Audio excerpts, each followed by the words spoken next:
I'm thine, O Lord, I've heard your voice, told of your love for me. Consecrate me now to thy service divine. And Lord, for this preaching moment, let my will be totally lost in thine. I ask this in Jesus' name. Amen.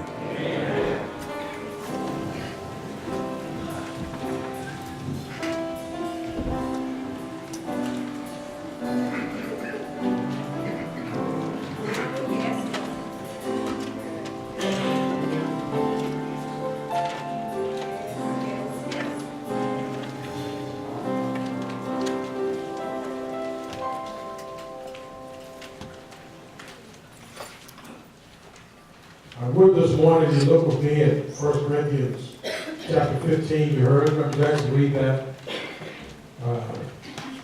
Verse 58. I could not have asked perhaps for a better pre-sermon song than what you all just did. So thank you all for reminding us that I won't turn back just because I've been born again. Would you look with me there at 1 Corinthians 15:58?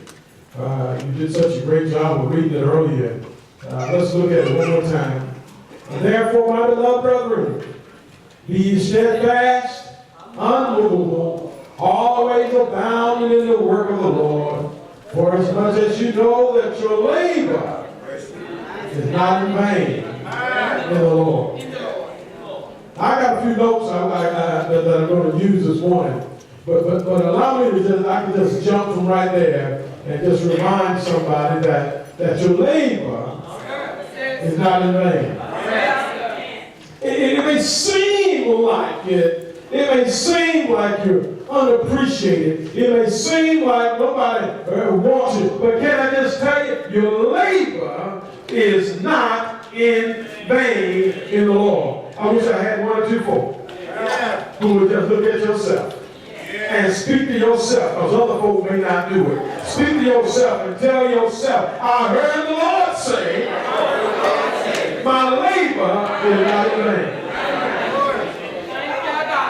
I wish I had one or two other folk who would just look at somebody this morning and speak life into that person and say, baby, your labor is not in vain in the Lord.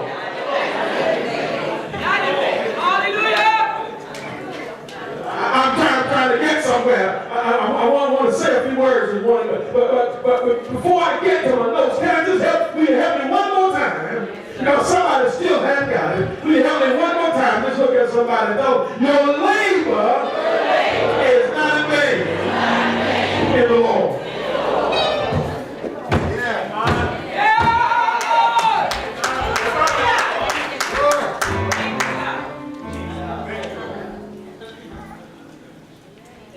And because my labor is not in vain,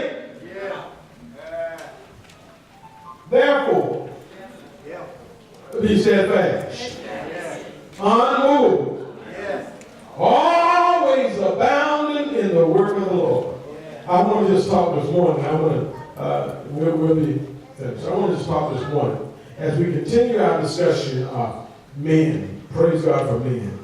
I want to praise God for men who persevere. For men who persevere.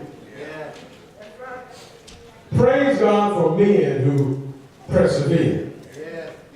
Persevere means simply to continue in a course of action, even in the face of difficulty or with little or no prospect of success.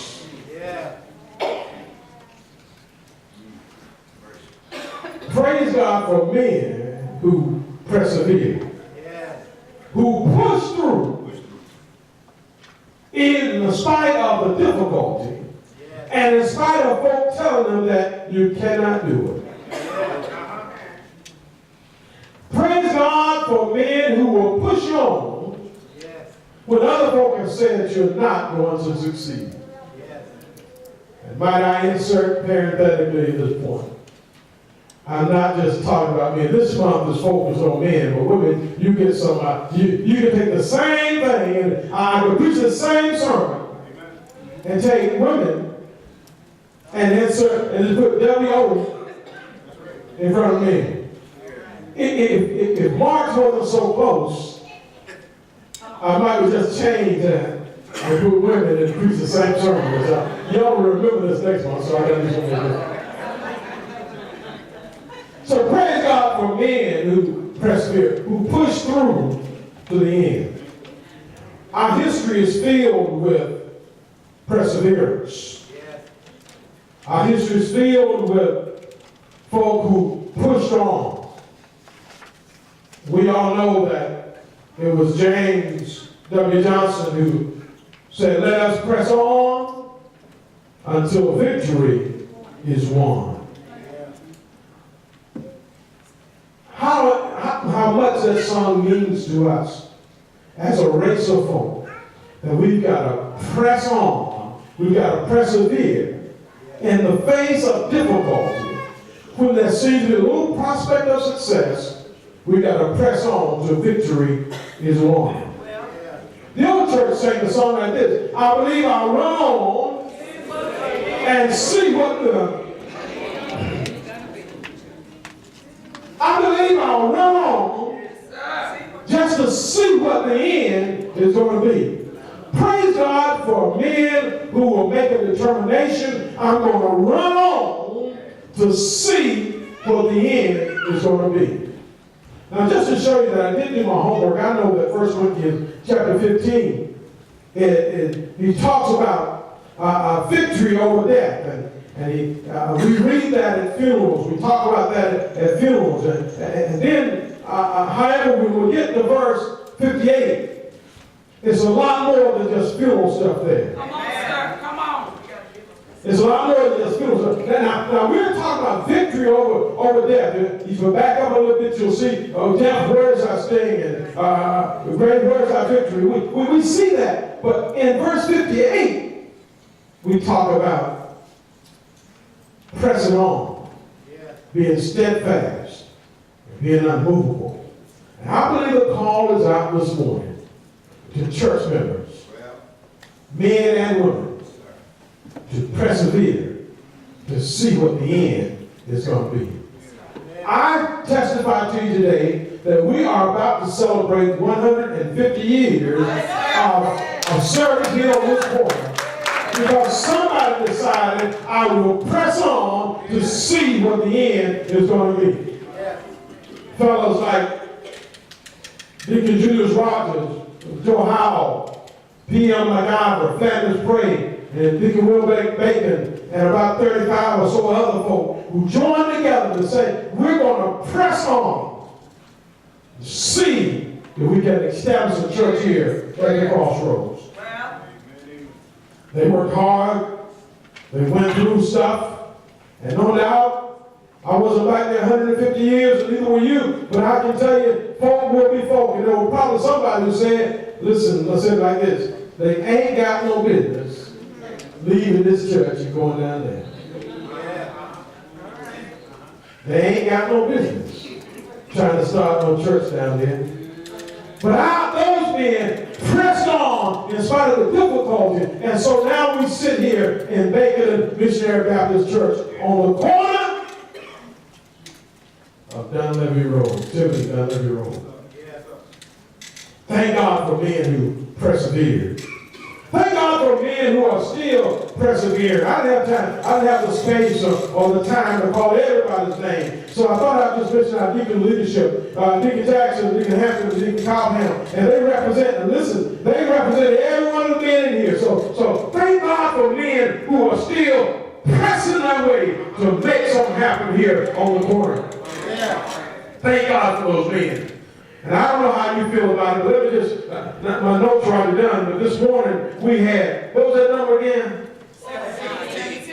17 and 16. We had, this morning in Sunday school, we had 17 men and 16 women. You ought to praise God for the men that came to Sunday school.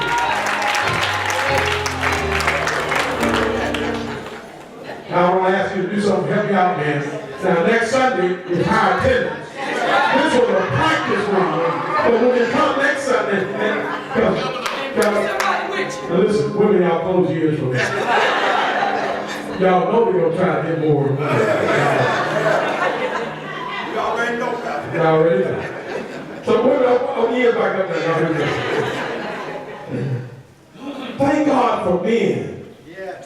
For the men of Bacon who are persevering, who are still pushing their way forward. And so the scripture says, therefore, my beloved brethren, be steadfast, unmovable, always abounding in the work of the Lord, for as much as you know that your labor is not in vain. Thank you, man, for saying, I won't turn back just because I have been born again. I won't turn back. Praise God for men who are persevering. And let me tell you today, men must persevere through fear. How many know that it's a fearful world out here? There are a lot of things that causes us to fear. So I looked around and I found in Matthew chapter 14 there's a familiar story. And when Jesus had commanded his disciples to go across the lake and they were on their way, they were on a mission, and the storm came up. And the disciples saw him walking on the sea. They were troubled. Some said it's a spirit, and they cried out for fear. But straightway Jesus spoke to them and said, be of good cheer. You have nothing to be afraid of. Listen, fear is an unpleasant emotion caused by the belief that someone or something is dangerous and is likely to cause pain or a threat to your well-being. Can I tell you, men, don't be afraid to acknowledge fear. Fear is a healthy thing. It helps you keep you alive. It's a natural emotion. It's a natural response. And so it's all right. You got to acknowledge that you feel. I'm not impressed by big, strong, burly men who walk around and say, I ain't scared of nothing. You know, there ought to be some things that you fear. Now you can handle it, but you ought to fear something. Because fear don't mean that you get paralyzed or you can't do it. Fear simply means I respect that thing. Let me tell you, I have a good, healthy fear of rattlesnakes. I got a fear of that. And the fear causes me when I walk out of my door to look around and see if there's something out there. Foolishness will call and say, just don't walk out there no matter. Guess what's going on? So fear is healthy in that it keeps you alive. So I'm not impressed by folks who say, I'm not afraid of anything. They better re-examine that and check that out and understand what really fear is. Real men acknowledge fear. Peter answered and said, Lord, if it's you, bid me come. I'm afraid, but if it's you, bid me come. And verse 30 of chapter 14 says this, but when he saw the wind was boisterous, he, as Peter, was afraid and began to sink. Now here Peter is jumping out of the boat, Lord, I'll walk out to you. And he walked, but when the water hit him in the face, when the wind began to blow his hair, he took his eyes off Jesus, and the scripture says he was afraid. And being afraid, he began to sink.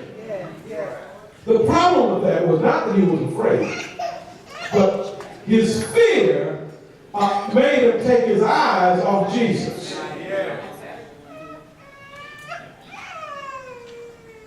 Acknowledge your fear, but don't get distracted by your fear. I'm glad Peter, as he began to sink, cried out saying, Lord, save me. Which brings me to my next point. Men can overcome fear. Real men can overcome fear. For God has not given us a spirit of fear, but a power and love and a sound mind. We need some men who will persevere, who will push their way through in spite of the fear. There's some things that bother me. There's some things that I'm afraid of, but I will push my way through. Because God has not given us the spirit of fear. What I mean is that, well, you double talking, Pastor. No, I'm not. What I mean by that is God has not given us the spirit of being overcome or paralyzed by fear, but He's given us power, love, and a sound mind. I got a sound mind, so I know to stay away from rattlesnakes. I've got a sound mind. Don't get that far. So men can overcome fear. But secondly, men must persevere through lack of qualifications. David fastened on his sword over his tunic and tried walking around, but he could not because he was not accustomed to Saul's armor. I cut across the fence there. Just to tell you, let me back up for a minute and just remind you, David went to face Goliath, and he was about to face Goliath, and so Saul says, look, you can use my armor. And David tries on Saul's armor, but he took him off. Those are Saul's qualifications, not David's qualifications. And so listen. You must move forward in spite of your lack of or perceived lack of qualifications. Well, come on now. Well, I hear you. They don't want me there. They are not going to give me that job. They are not going to do. Stop saying what they're not going to do and ask God, God, is that for me? Yeah. Because if David had asked them, or they would have told him, don't you go down there messing with Goliath. Boy, you have lost your mind to think you are qualified to go mess with Goliath. We got our best folk won't go mess with Goliath. So what make you think little old you can go? Can I tell you, that separates boys from men. Real men decide, in spite of my qualifications, if God said I can do it, I'm going to do it. So listen, use what you have. Use what you have. If all you have is a slingshot, use your slingshot to the glory of God. Listen, I'm looking at some folk now, you comparing yourself to other folk. And you're saying, well, they can do this, they do this, but all I got is this. Listen, folks, if I sit around and compare myself to Steps of Taste, I never would say, oh, victory. Because they got a lot bigger repertoire than I got. I ain't got but one, I tried. Well, two. I know with one. I got two, I tried. I said I tried. But if I mess around and got caught up in saying, well, they got more than I have, so I won't use what I have, I will mess around and be in depression all the time, and I won't use what God has given me. Use what you have. If all you got is a slingshot, don't you go walk up to Goliath in Saul's armor. If David had gone to see Goliath with Saul's armor on, Goliath would have took him out. David says, all I got is a slingshot. But I come to you in the name of the Lord. Tell somebody, use what you have. use what you have. Then do what you can. Do what you can. I borrowed those two. If you are the janitor or the sanitation worker, be the best that you can be. Men, stop saying all I can do is be a janitor. Because let me tell you something. Go to any organization that you want to go to, and they have no janitor. The CEO can't do the job that he ought to be doing if there's no janitor. And you think a janitor's job is not important? Yes, it is. The office cannot run without the janitor. You don't believe it? Just fire. Just go back wherever you work, and just fire the janitor. You don't want no janitor no more. The CEO is going to be too busy trying to pick their trash out to do what the CEO ought to be doing. And so pretty soon you find out, yeah, janitors are really important. Do what you can. Now listen, because David used what he had and did what he could do, verse 50 says, and so David triumphed over the Philistine with a sling and a stone. Without a sword in his hand, he struck down the Philistine and killed him. Oh, can I tell somebody this morning? You ought to shout right about there. Look what it said. Without a sword in his hand. Yeah. Yes, sir. Yes, sir. God's able to when you take what you have and persevere through in spite of your disqualification. Or in spite of your lack of qualification, if you will just use what you have, God will take what you have and cause you to triumph over your Philistines. How many got some Philistines in your life right now? How many got some giants in your life right now? How many got some stuff right now that's on you? I dare you to say, devil, I will not let you talk about my qualification. I come to you in the name of the Lord, my God. And he's a strong power. He's a mighty fortress. Anybody know him? Won't he do it for you? He'll lift you up from the world, knock you down. Or he'll tell you, you're mine. And I've got a job for you. Oh, I just want to tell somebody, real men will persevere through the lack of qualification. Yes, sir. Yes, sir. Real men will persevere through fear. Let me end my time with you by telling you, men must persevere through opposition.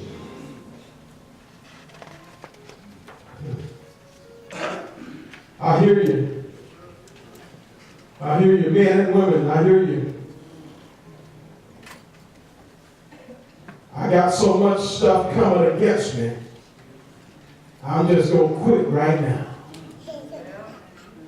And your breakthrough is just on the other side of that period. Oh, come on, sir. Come on. I'm talking to somebody this morning who's ready to throw in the towel. You've already got it up, watered up in your hand, and you're ready to throw it in. But I declare to you by the power of God, God said, take the towel back and wipe your face. Yeah. Take it back and wipe your face. I got some work for you to do. Listen, real men must persevere through opposition. There's a story told in the 26th chapter of Genesis that I want to end with, and that story is Isaac was looking at the wells that his father Abraham had dug. And he found a spot and he uncovered dug out the well. The Philistines now had seen the water in the well, and the story is, and cut across the fence, they had stopped up the well so that the water would not flow. Isaac finds the well, and he uncovers or cleans out the well and gets water. Now watch this. When the water starts coming out, the herdsman of Gerar says, that's our water. Come on, sir. Look what Isaac does. They strove for him. Isaac named the place Esek and says they're fighting about it. But can I tell somebody, don't you get sidetracked because somebody fights you. My Lord, my Lord. don't you get sidetracked because somebody else wants your water. Yeah. Isaac says, I know my daddy. I know my daddy. Yeah. And my daddy dug some real wells. And so he went on a little further down the road and he uncovered another well. And when he got to see, he called that well Sidna. Yeah. And the Bible says they came there. Come on, sir. And they found about it there. Yeah. Can I tell you, when God has a plan for your life, Come on, sir. when God has a job for you to do, there will always be somebody who will come along and say, that's my water. When God got something for you to do, there will always be somebody who will come along and say, don't you try that, not over here. Yeah. Stop arguing, stop fussing, stop fighting. That bothered me. Hold up right there for a minute. That bothered me. Because you see, at Essek, they were fighting. At Signa, they were fighting. Come on, sir. And I began to think, don't God know? Yes, he does. Don't God know? I'm his child. Why am I going through all this stuff? I belong to God. God knows that water belongs to me. Say it, sir, say it. Why every time I get started on something happens? Why every time I begin to feel so worthless? Why every time I feel like, why, Lord, why am I going through all this stuff? Preach, sir. Why? I'm talking to somebody this morning. You're dealing with some stuff in your life, and it seems like every time you try to get ahead, something happens that knocks you right down. Folks always talking about you. Folks saying this, or folks, oh, but can I tell you, hold on, baby. Essek is not the end of your story. Preach, sir. Hold on, baby. Signa is not the end of your story. Preach, sir.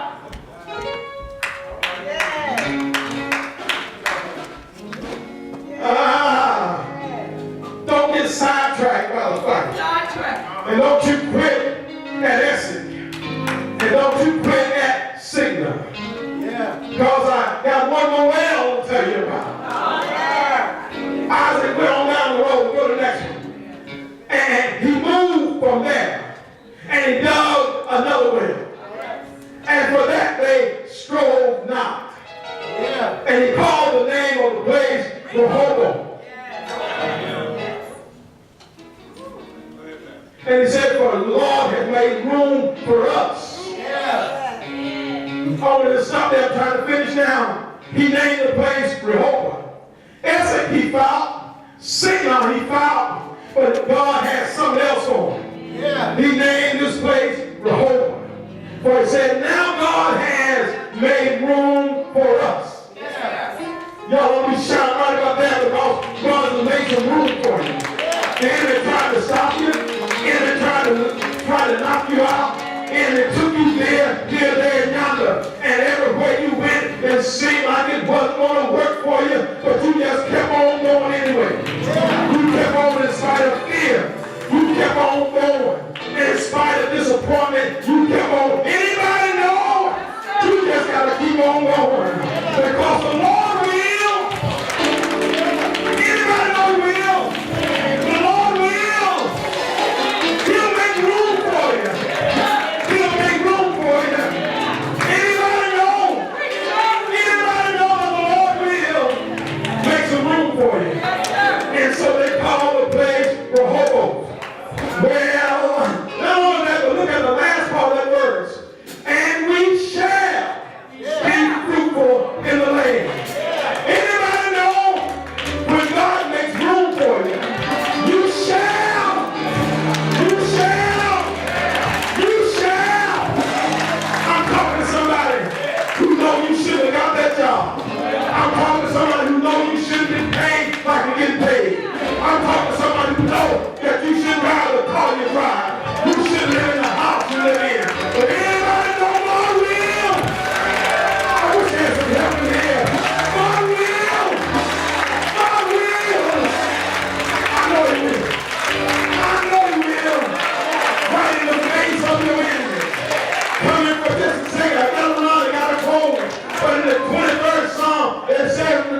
make it fruitful.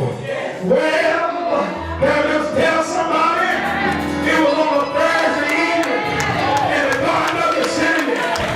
Jesus, the Christ, had to move from the garden because that wasn't his fight. Yeah, he went from court to court, but he had to keep moving because that wasn't his fight. They took him, nailed him to the old rugged cross. He died. He died. On Friday, he died. But that wasn't his fight. But the book said he went down into hell, took the keys from death and hell.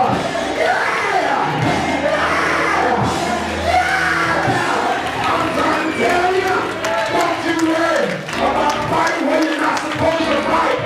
Don't you worry about winning when you're not supposed to win. But I see Jesus. I see Jesus. Sometime before daybreak on Sunday morning, looking, saying, I've ran far enough. This is far as I'm going. I'm going to stop right here. I'm going to stop right here. Because God will make room for me. God will. God has. Yeah. Make room for me. And I am going to be fruitful. I'm going to be fruitful. God got some stuff for you to do. God got some work for you to do. God got it. God got it. God got it. Yeah. And so it was. It was early on Sunday morning. Jesus stepped out on resurrection ground. Yeah.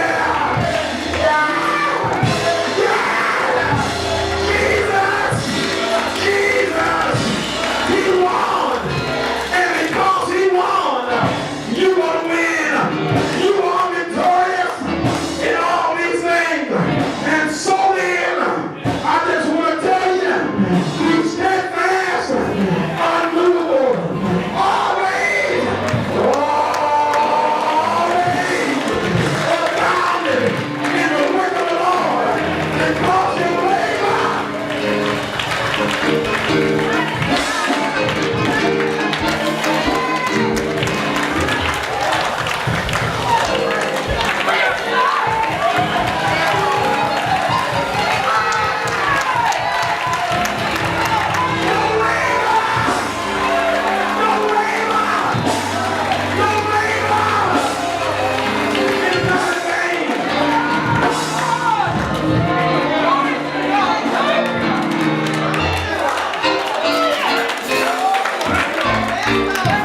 Just persevere. Just keep on going. Don't you stop. Don't you give up. Give out if you must, but don't give up. Keep on, keep on. But one day, when it's all over down here, one of these days, I'm going to hear the Lord say, servant, well done. Not well educated, but well done. Not well financed, but well done. Yeah. That's all I want you to say. And so my word to you this morning, you got to press on. You got to persevere. In spite of fear, in spite of lack of qualifications, in spite of opposition, you got to press on. Press on. Press on. There's one thing I do. Forget the stuff behind me. And go press for the mark. For the prize of the high calling. I got some stuff in my life behind me. That I'm going to press. God bless you. Stand up to your feet this morning.